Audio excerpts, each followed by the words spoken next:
El Jardín del Edén. Es nuestra leyenda más duradera.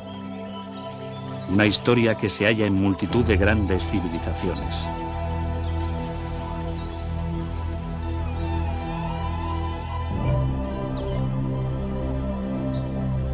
Una historia de seducción. La ira de Dios. Y el paraíso perdido.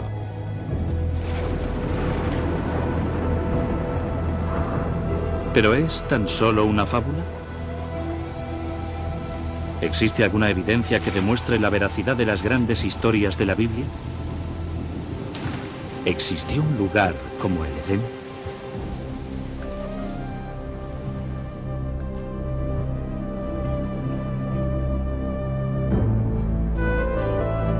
Hoy día, la búsqueda por el Jardín del Edén nos lleva a una tierra seca y despoblada, a un lugar llamado Mesopotamia. Mesopotamia, retorno al Edén. Primera parte.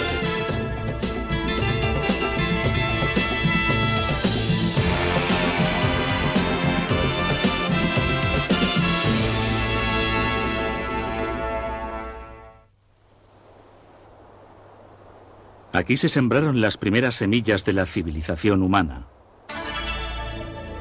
Aquí florecieron tres de las civilizaciones más importantes del mundo antiguo: Babilonia, Asiria y Sumeria.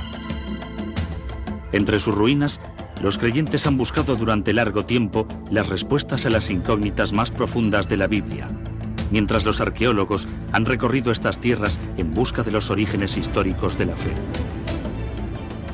Y nuestra búsqueda es un viaje hacia atrás en el tiempo, primero a Babilonia, la última de estas civilizaciones perdidas. Después, más lejos en la historia, a los asirios, feroces maestros del arte de la guerra.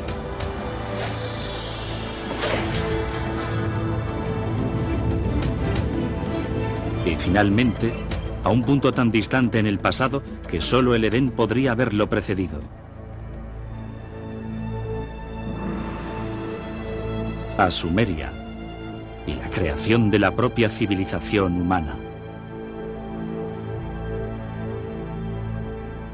Hace más de 6000 años, esta tierra rica, situada entre los ríos Tigris y Éufrates, vio nacer a las primeras civilizaciones.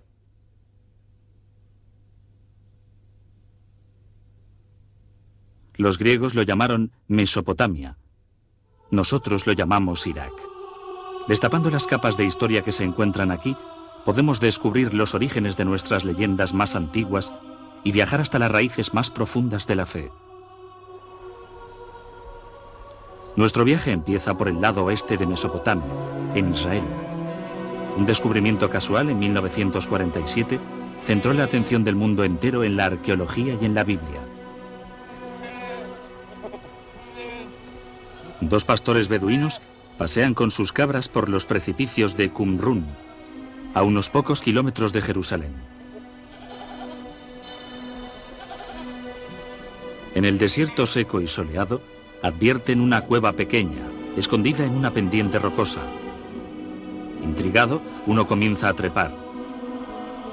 No es inusual encontrar artefactos antiguos y valiosos por estos barrancos.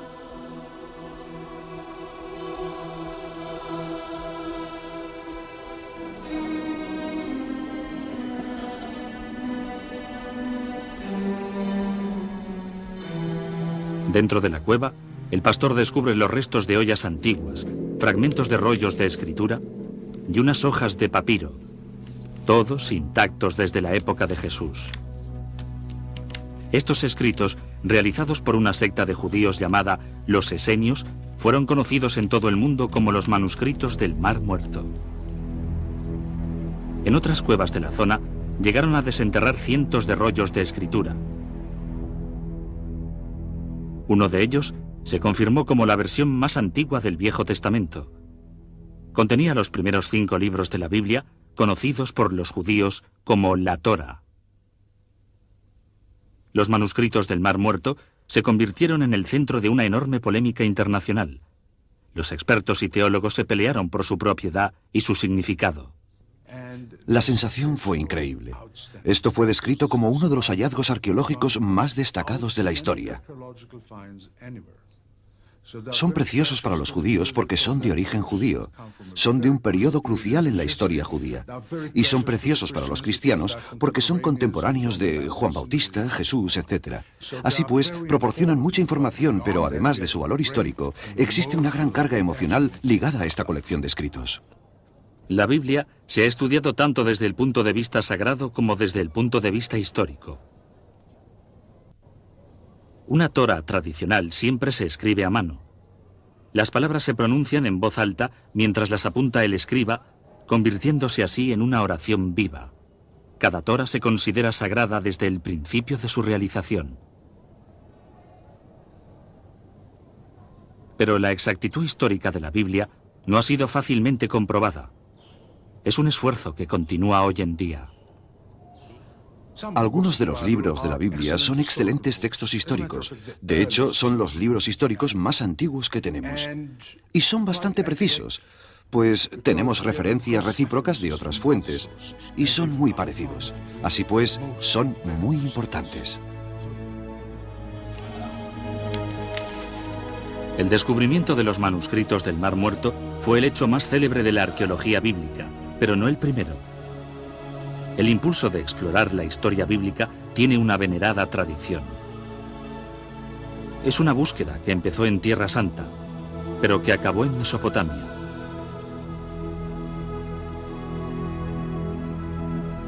A lo largo de la historia, los cruzados, místicos y creyentes se han sentido atraídos por los sitios donde tuvieron lugar las historias de la Biblia. Pero con la llegada del siglo XIX, una nueva especie de peregrino pretendió fortalecer su fe a través de la nueva ciencia llamada arqueología. Seguramente, si comprobara la veracidad de la historia bíblica, podría confirmar su fe firmemente. El primer objetivo de los arqueólogos bíblicos era localizar los sitios destacadamente mencionados en las narraciones bíblicas y comprobar si se podía hallar algún rastro de esas historias. Utilizaban la alfarería en las antiguas murallas de las ciudades y las antiguas armas como ilustraciones de los cuentos bíblicos que habían aprendido cuando niños.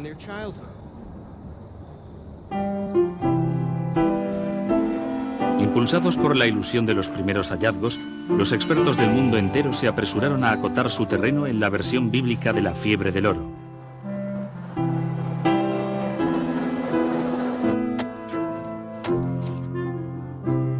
Los arqueólogos británicos, alemanes y franceses invadieron Tierra Santa a modo de competición.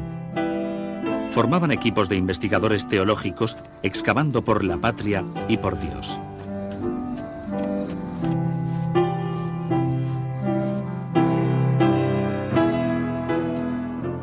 En Tierra Santa, el prestigio de cada uno de los países europeos se medía por la magnitud de los descubrimientos bíblicos que desenterraban.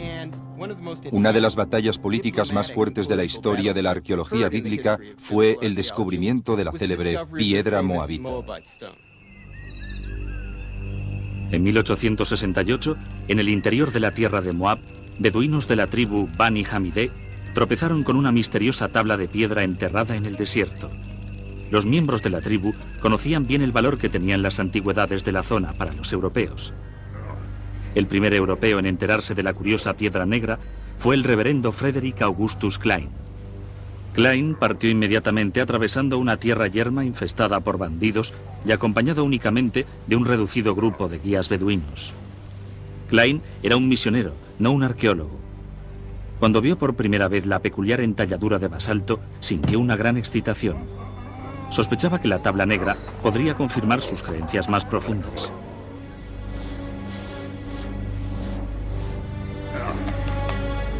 Klein examinó la piedra e hizo una ruda impresión de la inscripción. Estaba escrita en una lengua que Klein desconocía. De vuelta a Jerusalén, Klein buscó ayuda para descifrar el lenguaje de la piedra. A medida que se conocía la noticia, se rumoreaba en las calles y bazares la idea de un gran descubrimiento. La escritura en la piedra se aceptó como el relato de una batalla también descrita en la Biblia escrito por un rey de Moab. Por primera vez los europeos tenían una evidencia escrita, grabada en piedra, de un relato bíblico. Existían dos fuentes que describían el mismo suceso. Para los creyentes, la piedra constituyó la prueba tan buscada, un testimonio palpable de la precisión histórica de la Biblia.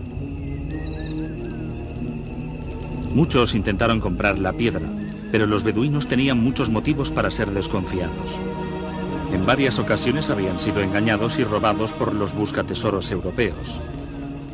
Bajo la suposición de que una cosa tan preciada por los europeos tenía que contener oro, echaron la piedra dentro de una hoguera en un intento de romperla. Vertieron repetidamente agua sobre la tierra caliente hasta que estalló. No encontraron ningún rastro de oro y la piedra quedó destrozada. La primera comprobación arqueológica de un relato bíblico, la primera prueba corroborativa, se despedazó.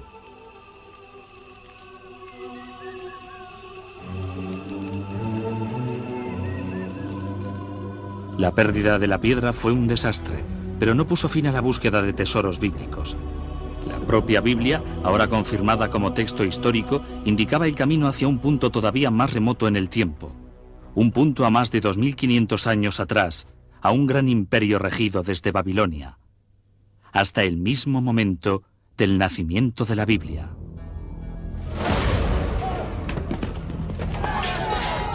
Es el año 586 a.C. Los ejércitos de Nabucodonosor, el rey de Babilonia, invaden Jerusalén con una furia sin precedentes. Faltan casi 6 siglos para que nazca Jesucristo. Los romanos ni siquiera han soñado en su imperio. La ascensión de la estrella feroz de Babilonia es un capítulo oscuro en la historia de los judíos. La Biblia describe el ataque de los babilónicos. Se saquearon casas y se prendió fuego al templo del rey Salomón, quedando totalmente destruido. 10.000 presos israelitas, príncipes, soldados, artesanos y escribas, fueron trasladados encadenados a Babilonia. Los israelitas cruzaron más de 500 millas a través del desierto, siguiendo las antiguas rutas del comercio. Viajaron a través de la actual Jordania, Siria e Irak hacia Babilonia. En el Salmo 137, los israelitas se lamentan. Junto a los ríos de Babilonia, allí estábamos sentados y llorábamos al acordarnos de Sión. ¿Cómo habíamos de cantar el canto de Yahvé en tierra extraña? Agotados y abatidos, los israelitas entraron en Babilonia impresionados por su grandeza y caos. Raptados por la modesta ciudad de Jerusalén, contemplaron la majestuosa capital del mundo antiguo.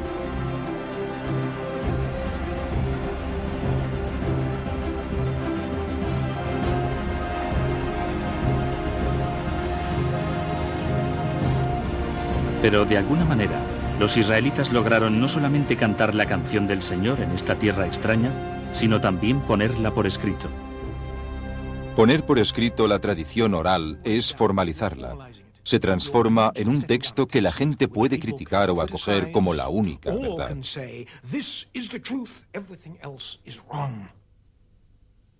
Yo creo que esta es la consecuencia más importante de la puesta por escrito de la Biblia. Hoy en día, las reconstruidas murallas que rodean Babilonia están estampadas con el nombre de Saddam Hussein. Pero hubo un tiempo en que estos ladrillos ostentaban otro nombre, el del rey Nabucodonosor. Era una tierra de muchos dioses e ídolos paganos, un escenario improbable para la creación de uno de los textos más sagrados del mundo. Sin embargo, la gran diversidad de Babilonia gestó el ambiente perfecto. Entraron en un entorno cosmopolita. Hasta los israelitas más educados y cultos tenían contacto directo con gente muy diversa. Los israelitas se encontraron en un crisol de razas y lenguas con dioses y espíritus. Se preguntaban en el libro del Apocalipsis, ¿qué hubo comparable a la gran ciudad? Sus mercaderías de oro y plata, de pedrería y de perlas, de clase de fieras impuras y detestables. Babilonia, la grande, la madre de las meretrices e idolatrías de la tierra.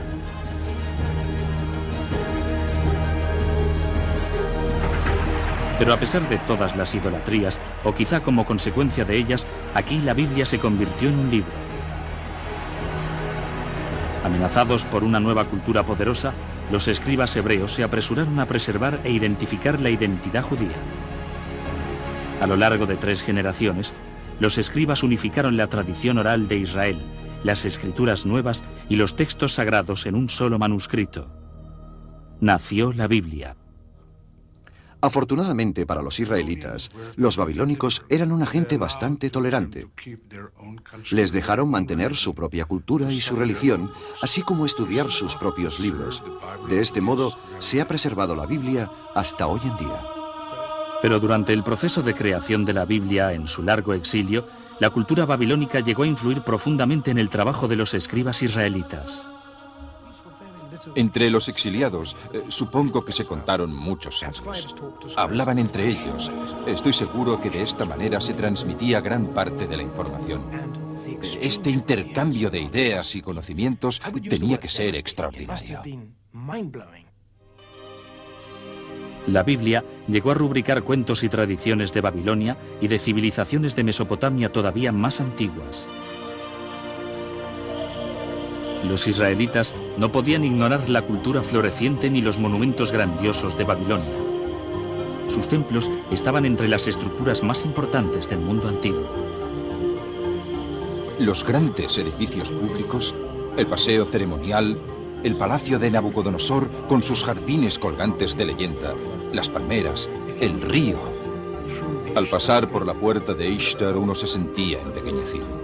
Este era el efecto deseado. Una persona en Babilonia se encontraba ante la presencia de algo poderoso. Por todas partes había gente. Las callejuelas eran estrechas. Había paradas y más paradas de mercado, con los burros rebuznando, los grupos de gente caminando. Era una vida apretada, vivida de cerca, rebosante.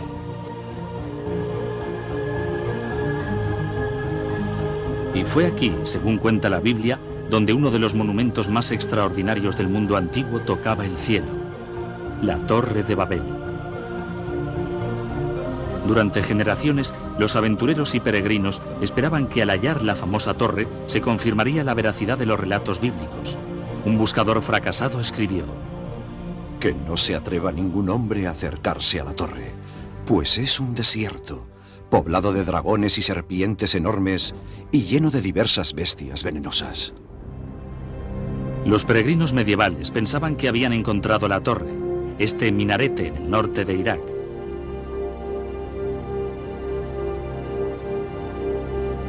Pero se equivocaban.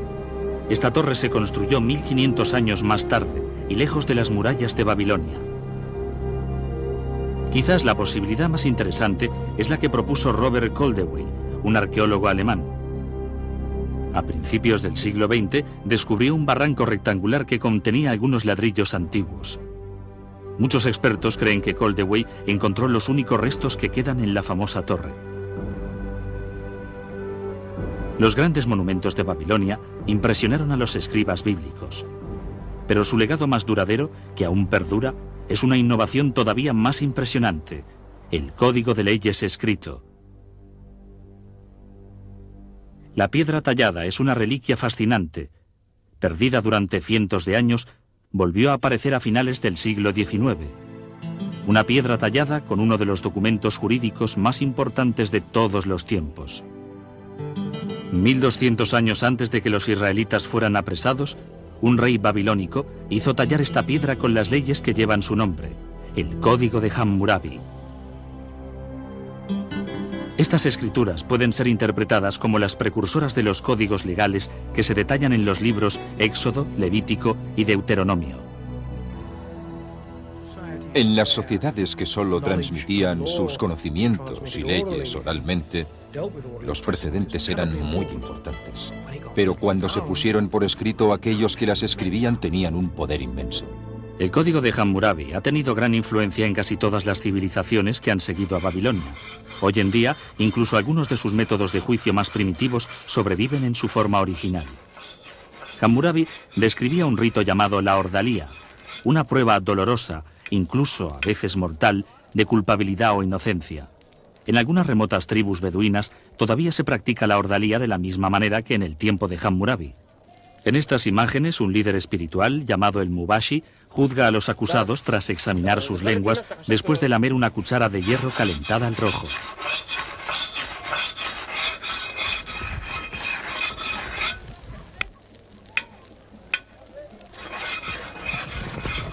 Estos hombres han sido acusados de robo.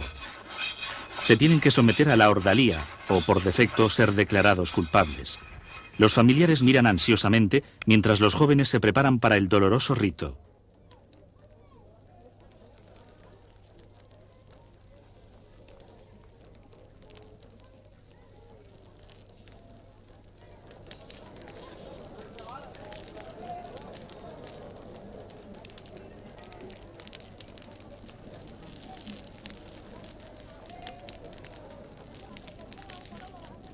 El agua no alivia el dolor. Lo que se pretende es purificar al bebedor y prepararlo para el juicio. El Mubashi reza y después examina las lenguas chamuscadas buscando una señal divina. Solo el Mubashi puede dictar sentencia y solo él determinará el destino de los hombres.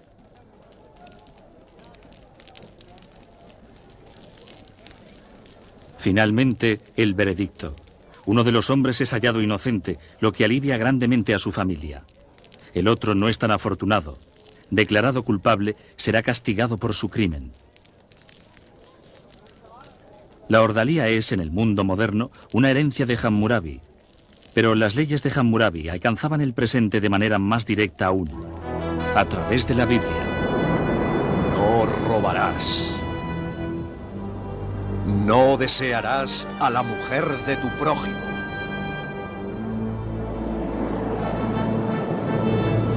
Los 10 mandamientos son la base de la ley bíblica, pero representan tan solo el principio de una compleja serie de códigos y alianzas del Viejo Testamento.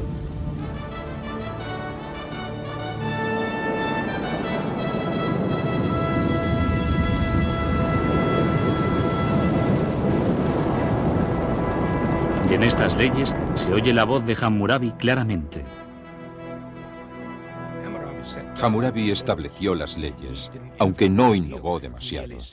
Simplemente puso por escrito las leyes que habían funcionado durante cientos de años. Ojo por ojo, diente por diente y principios similares, muchos de los cuales están sistematizados jurídicamente hoy en día. Pero la Babilonia que moldeó a la Biblia y sus leyes tuvo sus raíces en una civilización que llegó a su cumbre 7 siglos antes de Jesucristo.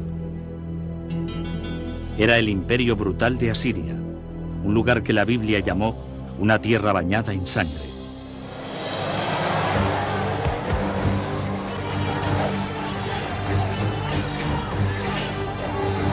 De los ejércitos de Mesopotamia que arrasaron el mundo antiguo, el más letal fue el de los asirios.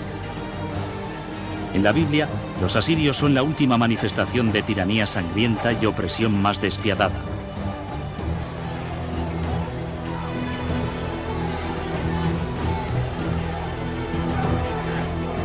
Cien años antes de la toma de los presos israelitas por Nabucodonosor, la Biblia cuenta que el rey asirio Sanarib atacó la tierra de los israelitas.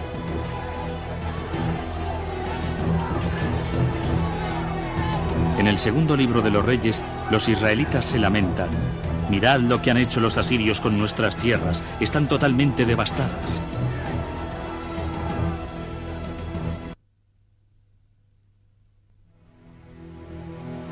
Los asirios eran súbditos de reyes despóticos. Creían en el poder absoluto.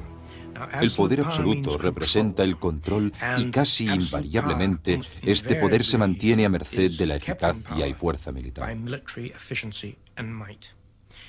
Los asirios mantenían una máquina de guerra enormemente poderosa y eficaz. En las paredes de los palacios de los reyes asirios se encontraban las crónicas de algunas de sus expediciones descritas en términos vanagloriosos y grandilocuentes. Cuando los asirios tomaban, por ejemplo, una ciudad, apilaban las cabezas de los prohombres al lado de la entrada de la ciudad o degollaban vivo al rey, clavaban su piel en la muralla de la ciudad o algo así. El poder asirio, simbolizado por la real caza de leones, descansaba en manos de los despiadados reyes guerreros.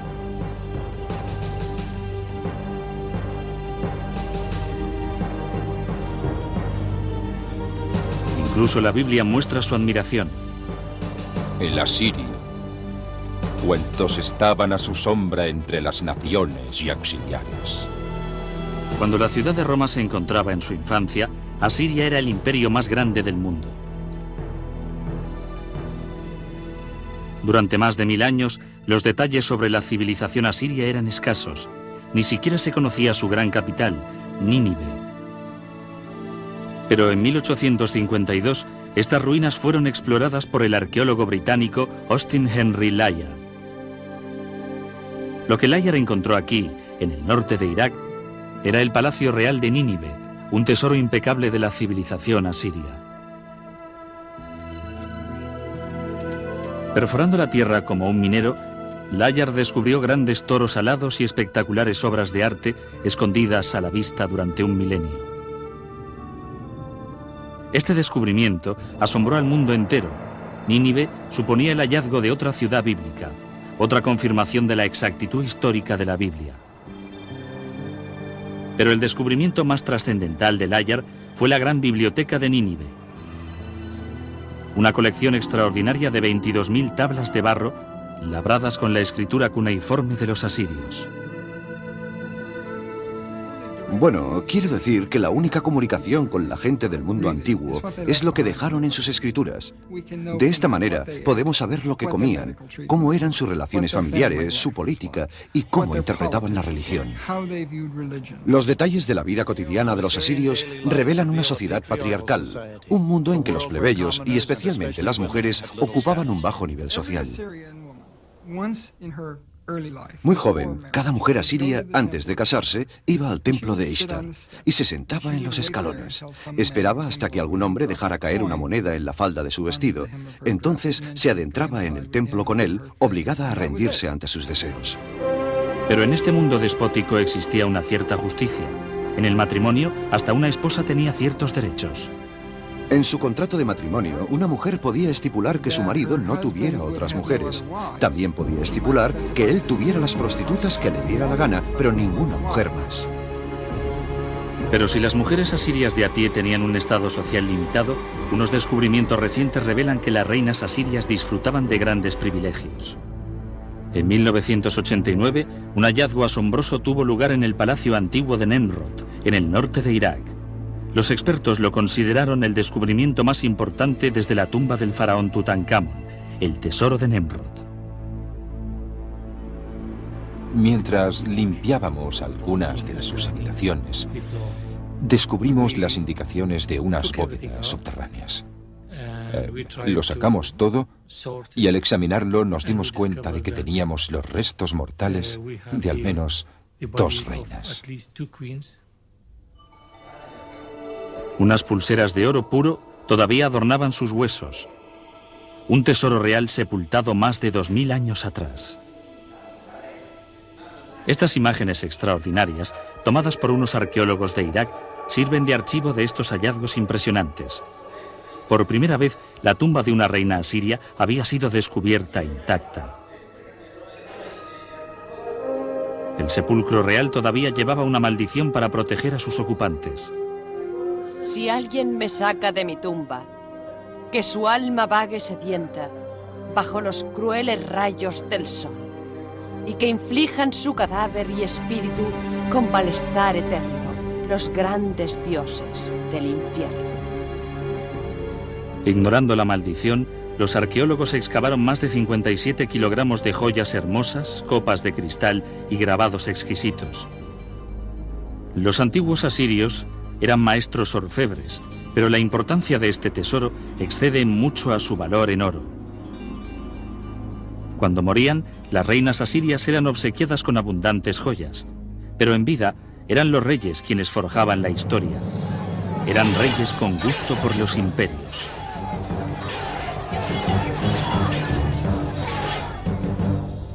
En el año 701 a.C., el rey Sanerib y su ejército atravesaron el desierto hacia el mar Mediterráneo.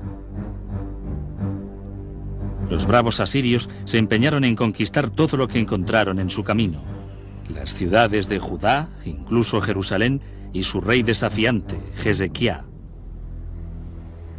Los asirios conquistaron muchas fortalezas, pero la destrucción brutal de la ciudad de Laquish es descrita en los archivos de la historia y también por la Biblia. El cerco de Laquish es un ejemplo perfecto de cómo el ejército asirio se comportaba en sus conquistas. Llegaban a una ciudad, la rodeaban, la conquistaban y se apresaba a sus habitantes como esclavos si no eran ejecutados, hombres, mujeres y niños. Su táctica era muy sencilla, era una conquista rápida, sistemática, eficaz y brutal. En los relieves de las murallas de los palacios asirios se ven las escenas de los cercos. Se ven los soldados moviendo tierra para hacer barreras, con los escudos protegiéndolos de lo que se tiraba desde arriba. Pero los cercados no tenían ni siquiera la más remota esperanza. Todos esos tipos eran soldados profesionales, formaban una máquina. Desde la capital, Jerusalén, el rey Hezequía sabía que un ataque asirio era inevitable. Se apresuró a fortificar la ciudad y mandó excavar un acueducto subterráneo en un intento desesperado por proteger el suministro de agua en la ciudad en caso de un cerco. El plan de Hezequía funcionó. La Biblia nos cuenta que Dios salvó a Jerusalén y el rey asirio volvió avergonzado a su tierra. La versión del conflicto que escribió Sanerib se halló en un prisma de barro desenterrado en Nínive. Coincide con la historia bíblica hasta en los pormenores más rigurosos, aunque su punto de vista es radicalmente diferente. Sanerib dice: pero en cuanto a Hezequían, el judío que no se arrodilló a mi yugo, me acerqué y conquisté 46 de sus poblaciones fortificadas. El terrible resplandor de mi señorío le aplastó. Bueno, las dos historias se cuentan desde puntos de vista contrarios, pero están de acuerdo. Si tuviéramos que contar lo que nos ha pasado, usted lo contaría de una manera y yo de otra. Tenemos la historia de la invasión de Judea por Sanerib. Cada versión trata el mismo evento histórico sin ninguna contradicción. Claro que la única contradicción está en la explicación de la derrota de Sanerib. En la versión de Sanerib, Hezequía está encerrado en Jerusalén como un pájaro enjaulado, pero en la Biblia los ejércitos asirios fueron repelidos por las murallas de Jerusalén. Es quizás el primer ejemplo de censura selectiva. El Dios de los israelitas tiene la última palabra: derribaré al asirio en mi tierra. Por la voz de Yahvé, los asirios serán derrotados. Isaías capítulo 6. La Biblia cuenta que Dios destrozó Nínive, el trono de los poderosos reyes asirios. Pero esta no fue la primera aniquilación. Mucho antes, Yahvé había arrasado una civilización entera. No se menciona su nombre ni siquiera una sola vez en la Biblia, pero se llamaban sumerios y fueron los primeros en contar la historia de una gran inundación. Es una de las historias bíblicas más familiares, la saga del Arca de Noé. Un Dios furioso, un barco de madera, un diluvio. Es la historia de Noé y su familia escapando en el arca con cada especie de animal y sobreviviendo al castigo de la inundación mientras la humanidad es destrozada. Es un cuento primordial, removiendo nuestros temores y esperanzas más profundos. Es un cuento que se halla en la Biblia, pero también en otro texto antiguo, un texto descubierto en las ruinas de Sumeria. A principios de este siglo, se tradujeron algunas tablas encontradas en Mesopotamia. Revelaron la leyenda más antigua de un diluvio catastrófico. La primera epopeya escrita del mundo es el relato del rey mítico Gilgamesh. Este cuento de una inundación desastrosa precede a la versión bíblica al menos en 2000 años. Durante 7 días y 7 noches, el diluvio barrió la tierra. La gran arca fue desplazada de un lado a otro por los ventarrones. En la versión de Gilgamesh, el arca se encalla contra una montaña.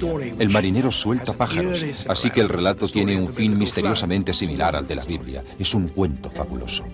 Hace más de 5000 años, la historia de un gran diluvio se contó aquí por primera vez en las antiguas ciudades de Sumeria, Uruk, Gerido y Ur. En Sumeria encontramos los orígenes de casi todo aquello que marca la civilización. Ellos inventaron la rueda, el gobierno y la jardinería. Sumeria, la primera civilización de la Tierra. En una tierra sin piedra, los sumerios inventaron ladrillos de barro, como los que todavía se fabrican y se utilizan hoy en día. Y de estos sencillos bloques erigieron los primeros grandes monumentos, llamados zigurats, templos imponentes que alcanzaban gran altura. Los sumerios inventaron el minuto de 60 segundos e incluso el adolescente problemático. ¿A dónde has ido? No he ido a ningún sitio. Si no has ido a ningún sitio, ¿por qué pierdes el tiempo? Vete a la escuela, ponte ante tu profesor, recita tus deberes, escribe tu tablilla. ¿Lo has entendido? Nosotros conocemos de los sumerios sus inventos sorprendentes y sus vidas cotidianas gracias a su innovación más impresionante, la escritura. Conocemos sus leyendas antiguas y sus secretos íntimos porque alguien los puso por escrito. Era algo que nadie había hecho antes. Es una ventana, pero una ventana compuesta de muchos cristales, algunos de los cuales son transparentes y otros no. Nos falta mucho más de lo que tenemos, aunque en algunos casos lo que hay es espectacular. Siempre hemos de tener presente que hay partes de la vida cotidiana que nunca podremos ver porque corresponden a gente de escasa importancia para aquellos que escribían las tablillas. Hace 5000 años, un sumerio grabó sus historias en el barro, proporcionándonos una mirada al mundo en el nacimiento de la civilización. En cuanto a su personalidad, los sumerios eran en algunos aspectos muy parecidos a nosotros. Les importaba conocer a la gente, beber cerveza, etc. Y había varias colecciones de poesía que relatan los preparativos de una mujer para su amante, y cómo se viste y se lava y espera que llegue su amante. El centro de la civilización sumeria era la ciudad perdida de Ur, en un tiempo considerada el lugar de nacimiento de Abraham, el primero de los patriarcas de la Biblia. Es el paradigma de la ciudad bíblica en términos arqueológicos, porque allí se realizó una de las excavaciones más célebres de los años 20 y 30 por un extraordinario arqueólogo británico llamado Leonard Gully. Una vez, un arqueólogo británico describió la arqueología como la ciencia de los desperdicios, y es verdad. Pero a mí me interesa el arqueólogo que puede dar vida a las piedras, huesos, ladrillos y ollas. Así era Leonard Gully. Hacía de guía en una zona pequeña de Ur de Caldea, donde los cimientos de las casas estaban expuestos. Y mientras caminaba, hablaba de las vidas de la gente que vivían en estas casas, de los hornos, los umbrales, los techos bajos, los muebles. La ciudad de Ur, en las manos de Gully, resucitaba. Gully realizó una excavación enorme. Bajaba por la antigua ciudad que se volvía cada vez más pequeña. Hubo una gran capa de sedimento estéril. Se encontró con esta capa y se quedó allí perplejo, mirándola, preguntándose qué podía ser aquello. Gully cuenta cómo entonces vino su esposa, una mujer algo informal. Ella miró esa capa y dijo: «Por supuesto, es del diluvio». A partir de entonces, Gully declaraba que la capa de sedimento era una prueba del diluvio bíblico. Captó la imaginación popular. ¿Qué más hizo? Trajo ingresos. Ur fue una excavación brillantemente vendida. La especulación sobre el diluvio bíblico causó sensación. Aunque faltaban pruebas irrefutables, era como si la ciencia y la Biblia se hubiesen unido en el desierto desolado del sur de Irak. Luego, Gully desenterró un tesoro indiscutible, un descubrimiento que proporcionó una perspectiva extraordinaria a las civilizaciones más antiguas, las tumbas reales de Ur. Mientras excavaba en el barro, Gully desenterró 74 esqueletos bien ordenados, todos enterrados al mismo tiempo. El entierro contó la asombrosa historia del viaje final de un rey y los que le acompañaron a la vida futura. De este hallazgo, Gully desarrolló una tesis muy interesante de los entierros reales. La historia fue así. Primero excavaron una fosa grande, con una rampa que subía por un lado. En esta fosa, erigieron un sepulcro de piedra y colocaron el cadáver de la persona real dentro.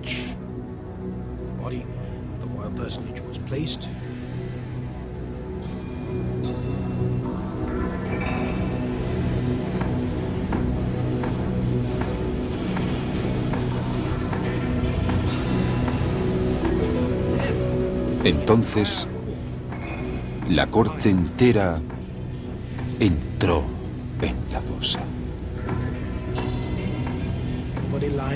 Todos se pusieron en fila con unos jarritos de veneno.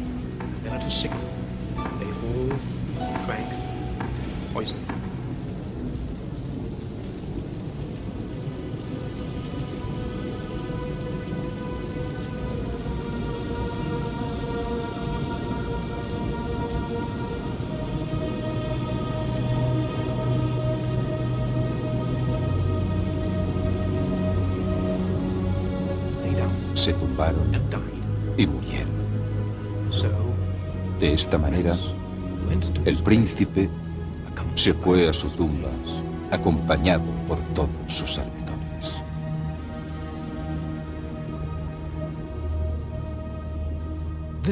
Este se ha convertido en uno de los grandes descubrimientos. Es un gran relato de un entierro de la arqueología y historia antigua.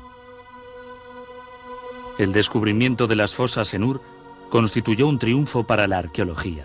Reveló secretos antiguos de la primera civilización. Pero la ciencia solo puede llevarnos hasta cierto punto. Donde las pistas acaban, la epopeya de Gilgamesh proporciona las huellas finales. Son las huellas que nos llevan hasta un jardín y un lugar que algunos llaman el paraíso.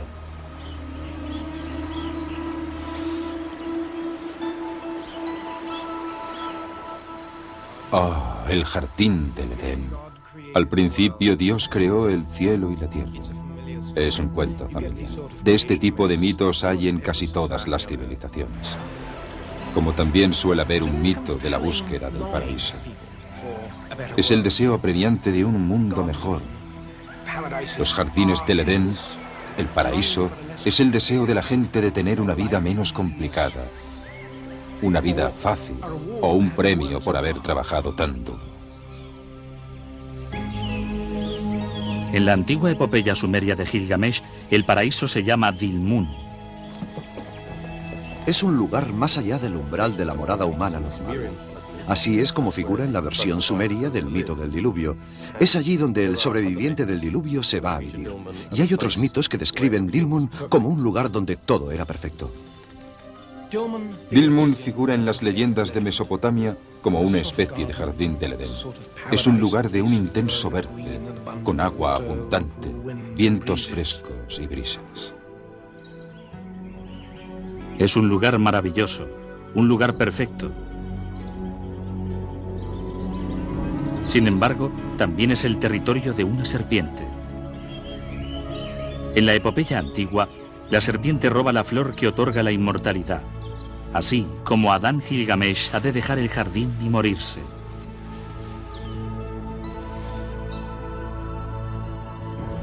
Parece que la idea de paraíso es universal, pero ¿en qué se basa?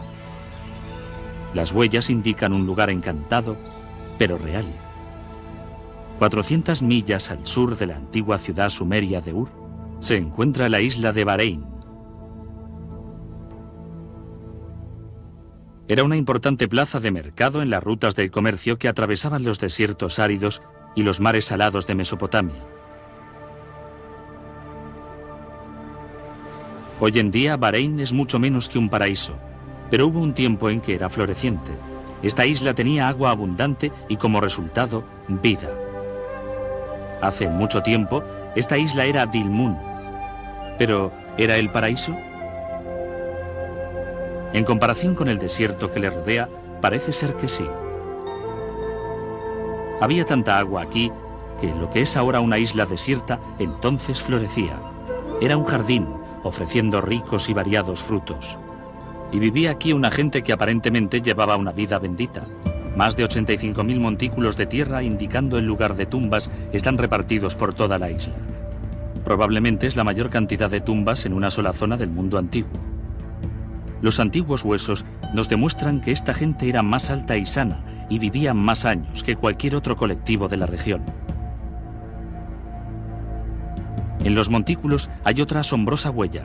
Se encuentran restos de serpientes embalsamadas ritualmente en algún momento hace más de 4.000 años. Aquí en Bahrein encontramos la serpiente tal como la encontramos en la epopeya de Gilgamesh y tal como la encontramos en la Biblia.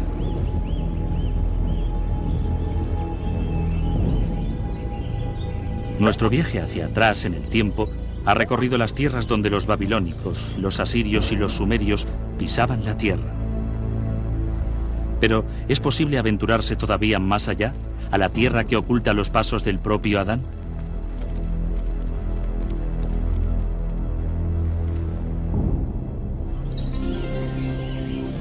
Aquí, la fe y la razón han de separarse. Ahora sabemos que existía una isla de jardines en Mesopotamia.